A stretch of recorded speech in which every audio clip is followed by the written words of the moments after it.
Hablaré de la violencia familiar. Esta violencia es un tipo de abuso que se presenta cuando uno de los integrantes de la familia incurre de manera deliberada en maltratos a nivel físico o emocional hacia otro. La violencia familiar ocurre generalmente en el entorno doméstico, aunque también puede darse en otro tipo de lugares, siempre y cuando se encuentren involucradas a dos personas emparentadas por consanguinidad o afinidad.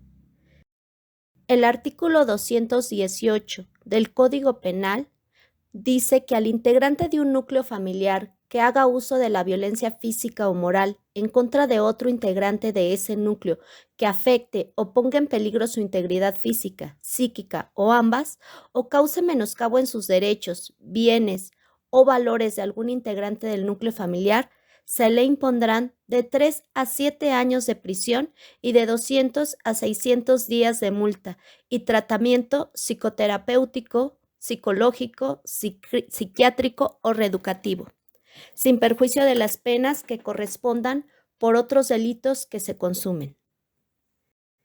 En las situaciones de violencia familiar existen dos roles, uno activo, del maltratador, y otro pasivo, de quien sufre el maltrato.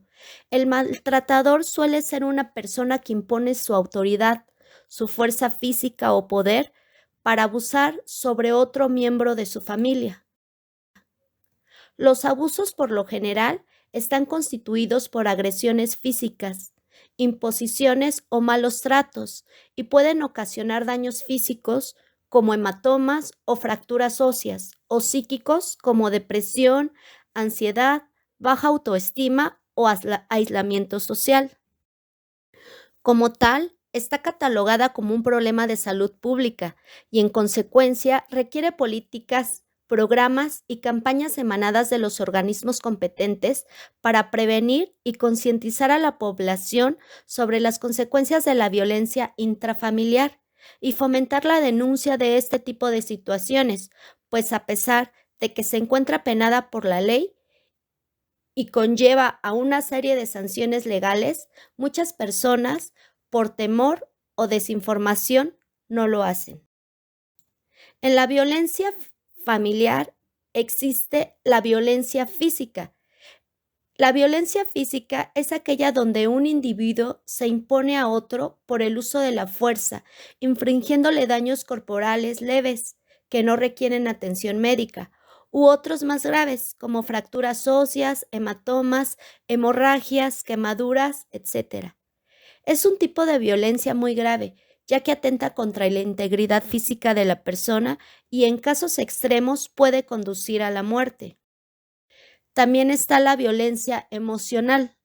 Esta implica una serie de conductas que pueden incluir el maltrato verbal, el abandono, el rechazo, la intimidación, el chantaje, la manipulación o el aislamiento.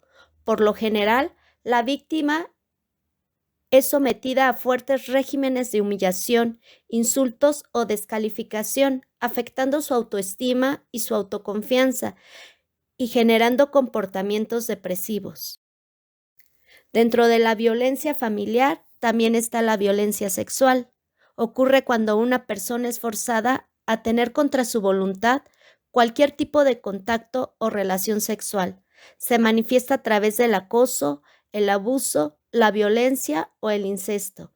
Este tipo de agresión es muy grave, pues perjudica fuertemente la estabilidad emocional a quien la padece.